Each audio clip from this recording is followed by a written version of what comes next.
Selamat sore, salam inspirasi. Hari ini kita di kediaman rumah Bu Dr. Ria Novida Tilembanua di rumah inspirasi. Selamat sore, apa kabar Bu Dokter? Kabar baik, sehat-sehat. Salam inspirasi juga salam ini. inspirasi. Jadi tadi kita udah mendengar bagaimana dentingan piano dari Ibu Dokter dan merdunya suara Bu Dokter menyanyikan lagu apa tadi Bu? I can Can't fall Stop, in, Elvis Presley itu ya? Iya, falling in love. Oh, luar biasa. Ibu kenapa bisa nyanyi lagu itu? Itu lagunya kayaknya sangat ini ya, Iya. berkesan mungkin dalam kehidupan dokter ya? Betul. Oh, bisa Itu cerita, Bu? lagu anak saya waktu kecil. Kan saya itu lama punya anak tuh. Oh. Ada 7 tahun baru punya anak. 7 tahun berpunya anak, Bu ya? Iya, jadi artinya waktu dia lahir itu sangat spesial berarti kan, berarti anak berharga. Sehingga waktu mulai dari kecil, dia itu sudah benar-benar diperhatikan, dilihat, pokoknya semua limpahan kasih sayang sama dia. Dan anehnya, ketika dia kecil mulai dari bayi itu, kita selalu lakukan ini gitu loh. Dari kecil ya? Iya, sehingga dia kalau tidur dia harus pakai lagu itu gitu. Kalau nggak pakai lagu itu dia sulit tidur. Oh, jadi sehingga termemori kemanapun dia, kalau mau tidur dia lagu itu gitu ya. Oke. Nah, waktu dioperasi juga, pernah dioperasi lah, waktu masih kecil juga kena hernia ya. Terus sampai kita bawa ke rumah sakit tuh. Kita bawa tape-nya, kita nyanyiin Lagu gitu itu ya. ya? Dan dia pun dia rasa nyaman, tenang, dia tidur gitu. Jadi ternyata Sampai besar dia terasa itu bahwa lagu itu lagu dia gitu loh. luar biasa ya, luar biasa ternyata kesan dari sebuah lagu itu untuk kehidupan seseorang, terutama keluarga Ibu berarti ya Bu ya? Iya, anak berharga. Luar biasa. Ini menarik Bu, Ibu 7 tahun baru punya anak ya. Itu tipsnya apa Bu? Ini kan sekarang memang ya di circle saya ini banyak orang juga yang agak sulit memang punya anak. Kira-kira ada tipsnya Bu? Apa kira-kira yang bisa membuat Ibu berhasil gitu? Itu betul, dan saya akhirnya ketika saya sudah punya anak dan punya anak 3 lagi, itu akhirnya saya bisa jadi menjadi contoh kepada orang-orang yang lagi menunggu juga. Jadi saya kayak dipakai Tuhan juga ya untuk menjadi saksi bagi mereka yang kalau misalnya 1 tahun, 2 tahun belum punya anak udah langsung ribut, langsung pisah gitu ya. Sementara saya selalu sampaikan, saya nunggunya 7 tahun loh 7 gitu. tahun, iya. Nah kalau kita sabar, pasti Tuhan akan kasih. Iya. Malah kalau doa saya, Tuhan kasih 1 aja lah gitu. Tapi Tuhan kasih sampai 3 gitu ya. Jadi artinya kesabaran dituntut. Dituntut ya. Yang suami istrinya juga harus sabar. Lantas ya kita berusaha juga ya, kita ke dokter. Dan ke dokter kebidanan sampai mohon maaf kita inseminasi ya. Belum sampai ke bayi tabung lah. Jadi kita inseminasi gitu ya, dan inseminasi itu ada program ya di kebidanan dan kandungan itu kita inseminasi dan selalu gagal juga. Gagal juga ya Bu? Kadang-kadang udah jadi gitu ya, udah positif nih. Bulan kedua, bulan ketiga gugur lagi gitu. Luar biasa. Nah, jadi luar biasa perjuangannya. Jadi akhirnya ya kita berdoa lah ya, Tuhan ya sebenarnya Tuhan pengen tunjukkan kepada saya bahwa Dia yang berkuasa atas kita. Jadi bukan dokter, bukan siapa-siapa gitu. Jadi ketika kita nggak berubat ya, kita pasrah sama Tuhan, di situ Dia jadikan gitu. Ya. Jadi luar biasa. Kenapa dia sekarang banyak yang nggak punya anak ya? Sering banyak gitu sekarang saat ini karena ya dari segi medis, kedokteran ya, dari makanan kita, dari perilaku kita juga, dari situasi dan kondisi kita juga kan berbeda dari yang dulu-dulu gitu. Betul, Bu. Oke Bu, menarik ya Bu ya. Ada kata kuncinya sabar tadi ya. Sabar. Dan Ibu ditemani oleh lagu yang sangat menginspirasi ya, membuat Ibu tetap semangat mungkin ya. Jadi untuk teman-teman mungkin itu jadi satu tips ya. Untuk dekat dengan musik seperti Ibu tadi bermain musik ya, untuk merenggangkan saraf ya Bu. Iya. Jadi kalau kita sedih sebenarnya ya kita harus, kalau kita pandai nyanyi, nggak usah harus pandai-pandai nyanyi sih. Artinya musik itu bisa mempengaruhi jiwa kita gitu, mempengaruhi emosional kita gitu. Jadi musik itu sangat berpengaruh sebenarnya dalam kepribadian, membentuk kepribadian, membentuk karakter. Dan itu saya baca dulu. Sebelum saya menikah, saya udah tahu betul bahwa musik ini sangat-sangat mempengaruhi pribadi manusia gitu ya. Nah, Waktu saya kecil, waktu saya umur masih SD ya, dulu bapak saya ini, kita kan sekarang udah biasa dengan organ, dengan piano ya, dengan alat-alat musik. Iya. Tapi kalau zaman dulu, zamannya saya, Iya, betul. itu kan tahun 60-an ya. Saya lahir 61, berarti SD itu sekitar saya 7 tahun kemudian. Masih tahun 60-an, itu bapak saya itu mengajarkan kita untuk bisa bermain piano. Itu luar biasa saya rasa, dan saya rasakan manfaatnya sampai sekarang. Nah itu sebenarnya saya berterima kasih kepada bapak saya ya, punya pikiran itu. Jadi kita anak pertama, anak kedua, ketiga itu dileskan.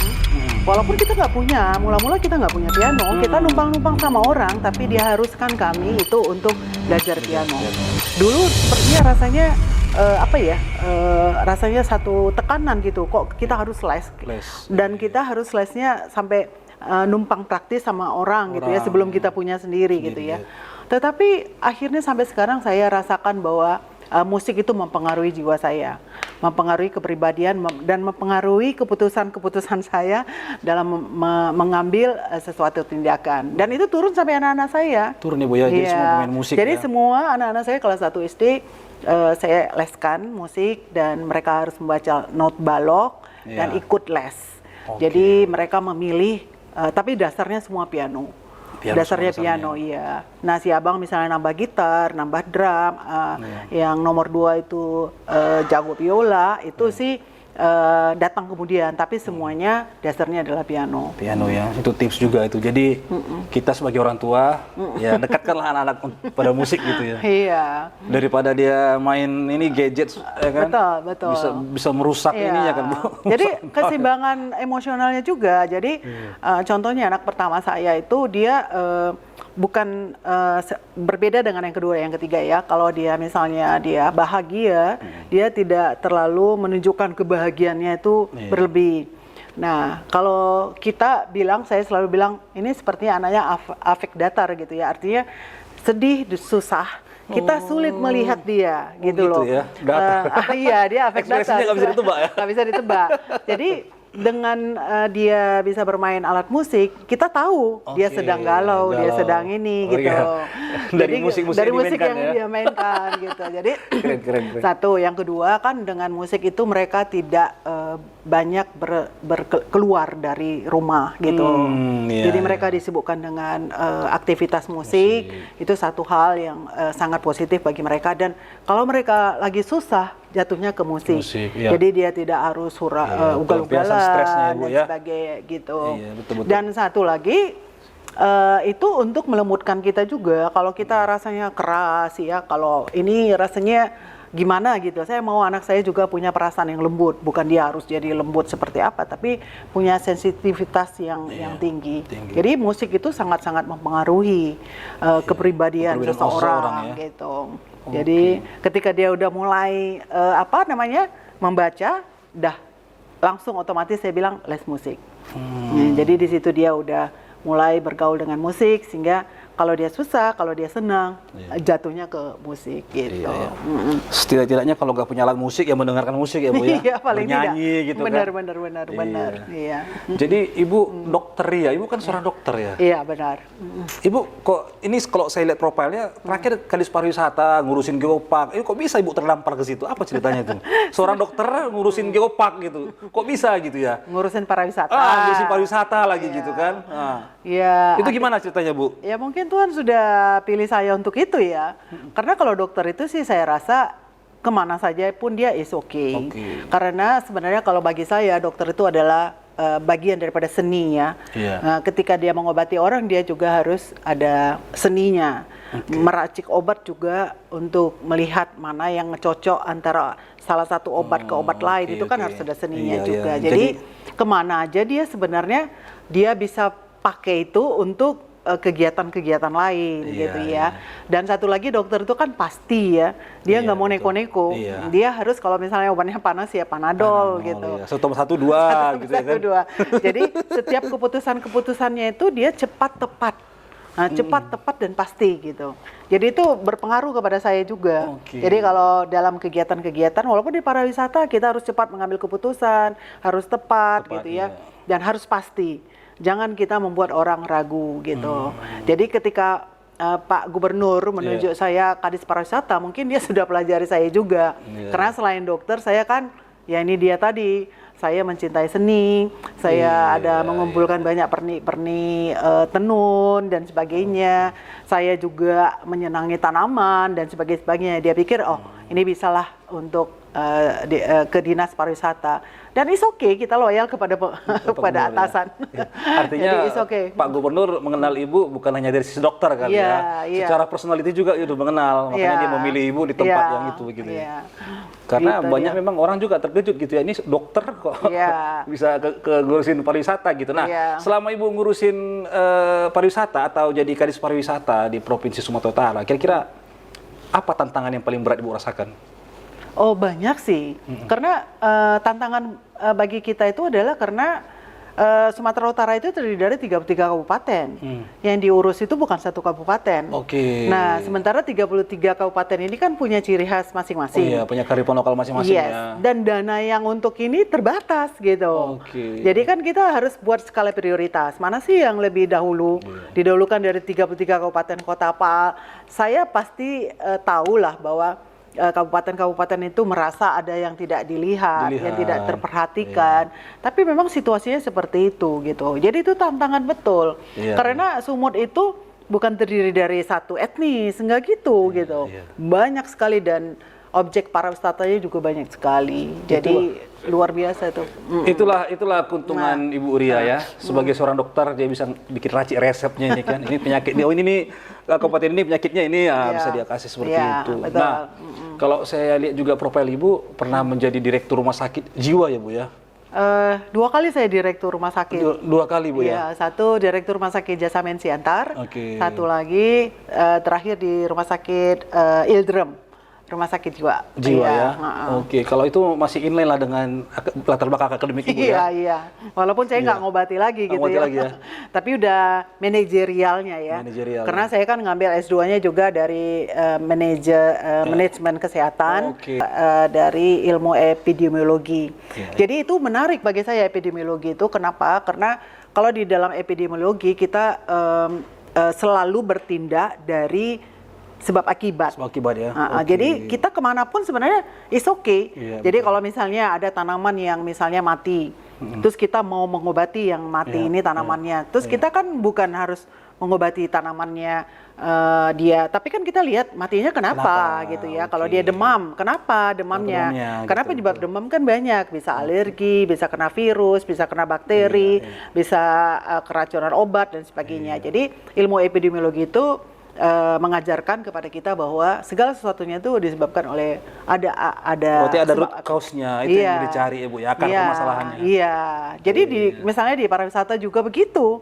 Kalau ada sesuatu di sini yang nggak jalan pariwisatanya, berarti kan kita lihat dulu. Ini penyebabnya di mana gitu. Di situ yang kita putuskan. Jadi putuskan mata rantainya itu. Masalah itu supaya bisa dia maju Bu gitu. Ibu kan udah menjalani 2 posisi ini ya. Mana yang paling Ibu senangi gitu ya selama di antara 2 ini? Sebagai direktur rumah sakit atau Kadis Pariwisata gitu? Dua-duanya senang sih. Senang ya dua-duanya senang. Nah, jadi waktu di direktur rumah sakit itu juga berbeda sih, karena kalau di Jasamen Pematang Siantar itu saya memperbaiki sesuatu rumah sakit yang tadinya sudah unproductive ya, tidak lagi produktif, tidak ada lagi pasien, tapi dia tetap jadi rumah sakit gitu. Ini kan menjadi beban kabupaten kota, dan pasiennya udah nggak ada, tapi pegawainya banyak, terus ada gedungnya, tapi udah tidak terpelihara. Jadi saya masuk itu, dulu saya sebut dengan julukan ghost hospital. Jadi rumah sakit hantu gitu. Pasien nggak ada bukan berarti nggak ada orang sakit Bu ya. Ada pasien tapi satu-satu ya. Mungkin banyak di tempat lain gitu ya. Dibandingkan pegawainya yang ratusan gitu. Kamarnya banyak gitu. Jadi udah memang tak terpelihara. Jadi itu satu tantangan bagi saya bagaimana merubah ghost hospital itu menjadi loving hospital. Loving hospital. Iya, Wah, jadi rumah sakit yang dicintai, dan itu berhasil. Berhasil, Bu, ya. Ya, bersama-sama dengan kawan-kawan di sana saya ajak, saya lihat kenapa penyakitnya itu seperti tadi ya. Apa sebabnya? Dan kita perbaiki, dan sampai saat ini Rumah Sakit Jasamin bisa berdiri megah itu ya karena Tuhan bantu kita lah untuk mengerjakan itu. Nah, itu dia merubah rumah sakit. Disitulah saya mendapatkan predikat dokter teladan. Iya, sudah itu saya mendapatkan juga 100 orang ya dokter terbaik Indonesia. Nah, itu karena dedikasi membangun rumah sakit yang sudah hampir hancur menjadi bagus kembali.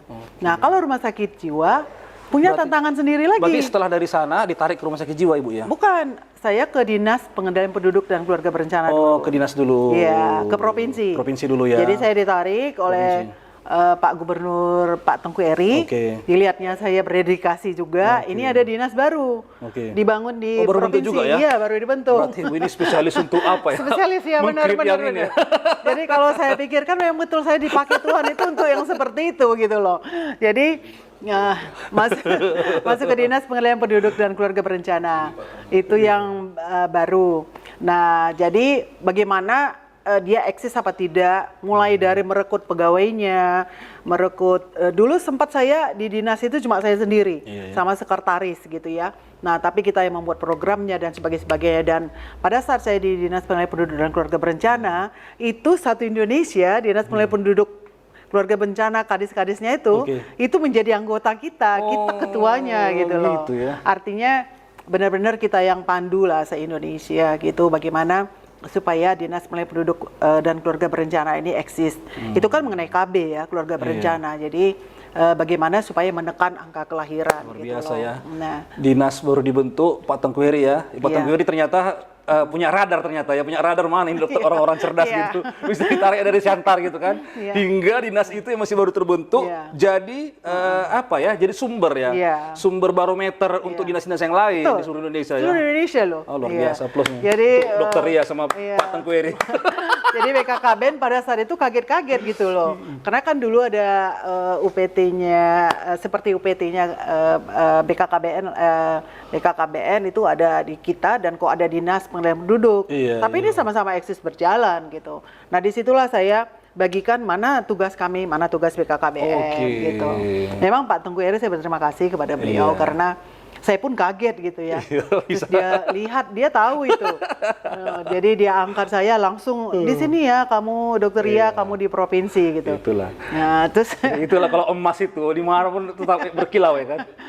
Ya, itu satu nggak saya sangka itu. Nah, tiba dari situ, terus lantas sana masuk Pak Edi, dan Pak Edi setahun saya di Dinas Pengendalian Penduduk dan Keluarga Berencana, dia minta saya di pariwisata ya. Itu di masa-masa COVID tuh lagi susah-susahnya itu. Iya. Sorry Bu, saya potong. Setelah di dinas itu baru ke rumah sakit jiwa dulu ya? Bukan. Di rumah sakit jiwa nanti terakhir. Oh, terakhir. Ya. Oh, terakhir setelah dinas pariwisata. Dinas pariwisata saya pernah menjabat 3 jabatan. Ya, ketika di dinas pariwisata, saya kan diminta untuk ke rumah sakit jiwa.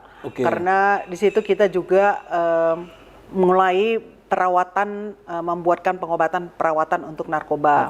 Iya. Jadi saya pun sangat-sangat antusias, tertarik karena ada masalah narkoba yang sumut nomor 1 ya, kalau nggak salah saya sangat nomor 1. Jadi tertantang juga saya. Jadi bersama-sama dengan Pak Wagub kita membantu membuatkan perencanaan untuk pembangunan rehabilitasi narkoba. Selain rumah sakit jiwanya. Nah, pada saat jadi di rumah sakit jiwa, saya di PLT kan juga di pariwisata. Saya di dinas pariwisata, tapi saya pindah, saya tetap di pariwisata juga. Luar biasa. Karena pada waktu itu, ya kata Pak Gubernur ya masih tetap di situ gitu loh. Nah, satu lagi jabatan dikasih sama saya, pejabat Bupati Nia Selatan. Pernah menjabat sebagai bupati ya, Bupati Nia Selatan ya? Iya, jadi tiga jabatan pada saat itu, gitu. Luar biasa Ibu, ini kayak anak milenial ya, multitasking ya. Itu gimana Ibu bisa ngatur waktunya Bu? Iya, ya karena itu merupakan satu tugas ya bagi saya. ya harus bisa dijalankan gitu. Ya saya berdoa sama Tuhan, Tuhan tolong saya untuk bisa membagi waktu dan kesehatan karena Nia Selatan itu kan bukan saya misalnya dari Kuala Namu masuk ke Gunung Stoli. Ini kan enggak 2 jam lagi ke Nia Selatan, dan di Nia Selatan itu ada pulau-pulau lagi. Pulau-pulau yang harus Ibu kunjungi juga atau Ibu perhatikan juga gitu kan ya. Jadi tapi semuanya bisa berjalan dengan baik karena memang semuanya membantu, baik keluarga besar pariwisata, keluarga besarnya rumah sakit jiwa, dan juga keluarga besarnya di Nia Selatan itu membantu saya sehingga seperti tidak ada kendala. Semuanya berjalan dengan baik. Artinya Ibu ini berhasil membangun suatu sistem gitu ya. Ketika Ibu juga mengerjakan yang lain, sistem ini tetap berjalan gitu ya. Iya, itu tergantung kepada pimpinan sih. Iya. Jadi dia harus mampu memanage. Jadi sebenarnya kalau kita jadi pimpinan, ilmu manage itu yang kita perlukan. Karena kalau teknisnya kan semua banyak pintar-pintar nih. Iya, betul-betul ya. Selain Eselon 3 kita ini pintar-pintar, Eselon 4. Kita kan tinggal memanage. Jadi kalau pimpinan itu harus ilmu manage-nya gitu loh. Jadi dia tinggal memanage saja, walaupun dia di Nia Selatan, misalnya contohnya dia bisa memanage di sini, mengontrol apa yang bisa apa yang akan dikerjakan, dan satu lagi ada evaluasi gitu, jangan ditinggalkan. Apalagi sekarang udah canggih Bu ya. Iya, kita kan bisa pakai Zoom. Gitu deh. Jadi terakhir Ibu banyak jabatan kesana kemari mondar-mandir, sekarang Ibu sudah pensiun ya. Sudah pensiun. Itu gimana pengalaman Ibu yang tadinya Ibu super sibuk? Nah sekarang Ibu ngapain gitu pensiun? Masih sibuk juga kayaknya. Masih sibuk juga. Boleh cerita Bu, apa sekarang kesibukan Ibu? Masih sibuk sih gitu ya. Ya kita saat ini, saya kan juga menjadi anggota tim cagar budaya, cagar budaya provinsi, dan juga masih menjadi pengurus di Kaldera Toba. Dan juga ada kegiatan-kegiatan lainnya lah sebagai konsultan gitu ya. Jadi itu memang tetap menjadi bagian dari hidup saya, tapi saya memang tidak mau lagi misalnya terikat rutinitas. Artinya sebenarnya bisa saya perpanjang sampai 65 ya. Tetapi karena saya mulai tahun 2006 itu udah Eselon 2, rasanya udah capek juga ya. Tahun berapa? Maaf. 2006 udah Eselon 2 ya. Wah, luar biasa. Legend ini kalau gitu. Jadi udah rasanya kita 2006 ya, 2016 ya kalau nggak salah ya. 2016. 2016. Jadi masuk ke bukan 2016 ya? Dari Siantar itu Ibu Siantar 9 tahun kan 9 saya. tahun. 9 tahun. Oh iyalah berarti 2006 ya. Oke. Jadi rasanya sudah lelah juga, secara fisik kesehatan juga harus kita jaga kan. Tetapi kita pekerjaan-pekerjaan yang misalnya yang bisa saya bantu untuk bisa dikerjakan, kan pikiran masih jalan terus, masih bagus gitu ya. Tetap mengabdi ya Bu ya? Masih mengabdi, ya. Tetap mengabdi, mungkin tekanannya udah berkurang gitu ya. Kalau waktu masih terikat di dinas kan tekanan banyak Bu ya. Harus absen pagi, harus absen pulang.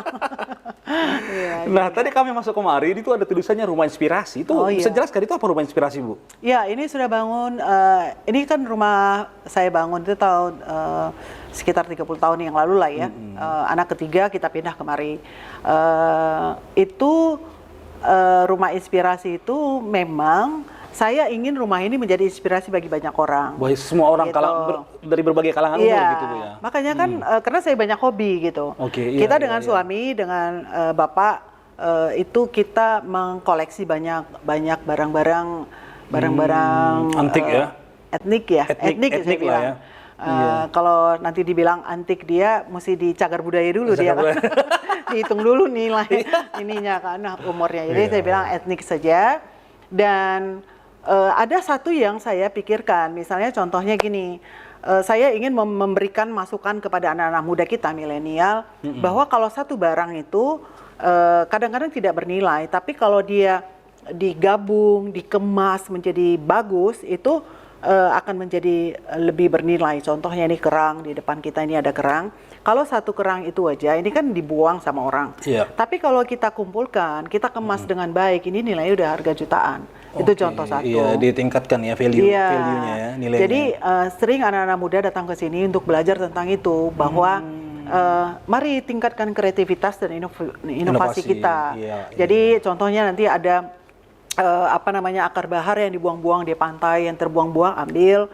Nah, dikemas dengan baik. Nanti ada contohnya di rumah kita, dan itu bisa nilainya lebih tinggi. Punya nilai jual, nah, ya. itu saya belajar dari Bali.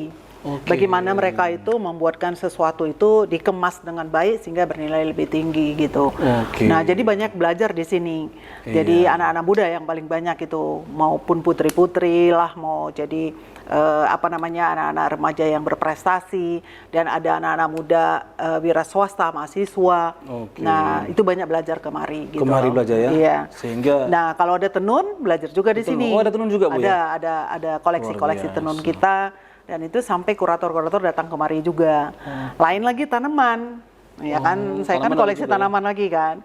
Nah, itu juga banyak orang datang untuk belajar untuk saya ajarkan mereka supaya tanaman itu, apalagi masa COVID kemarin, bahwa itu bisa menghidupi keluarga ya? Dari tanaman. Iya, nanti gitu. di episode berikutnya kita boleh diminta tips-tips terkait tanaman gitu ya. Iya. Jadi cukup banyak memang ya rumah inspirasi, di rumah ini ternyata banyak inspirasi. Iya, jadi kira-kira ada pesan untuk anak-anak muda ini, Bu, terutama terkait rumah inspirasi yang Ibu bangun ini. Iya. Sebagai closing statement lah untuk sesi perdana ini. Iya. Sebenarnya jangan berhenti untuk bisa menciptakan sesuatu yang menginspirasi banyak orang gitu. Ketika orang terinspirasi, kita itu merupakan satu kebanggaan kepada kita, dan kita juga menimbulkan semangat dan menimbulkan satu hal yang membuat kita bahagia juga. Jadi bermanfaat bagi banyak orang. Jadi jangan padamkan inspirasimu sampai menutup mata. Luar biasa. Oke, demikian bincang kita dengan Dr. Ria. Salam inspirasi.